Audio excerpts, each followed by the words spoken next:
قبيل يضل يقرن وهران كان دورتي waxaan doortay qarankan doortay waxaan ugu shaqeynayaa si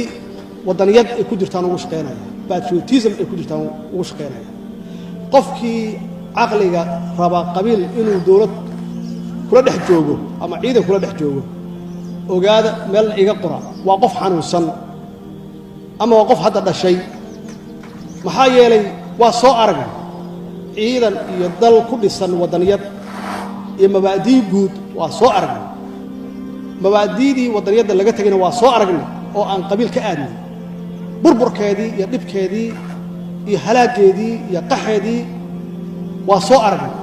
oo ay gaarsiisay saraakiil badan oo pilots ahaa inay baadiye iska aadaan xoolaha iska raacaan meeshii awoogood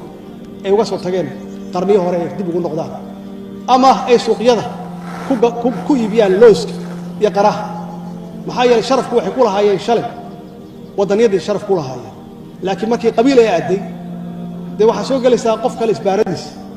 marka waa inay aadaadna isbaaradaada meesha reerkaaga joogina aada way reerkaagana wuxuu ku siin karo kaliya waa wixii 70 sano ay ku noolaayeen oo aan horumar lahayn walaalayaal haddaan doonayno horumar haddaan doonayno in la tartanno caalamka haddaan doonayno shacab caafimaad qaba aan qaadanno mabaadiida wadaniyada ah oo patriotismka ah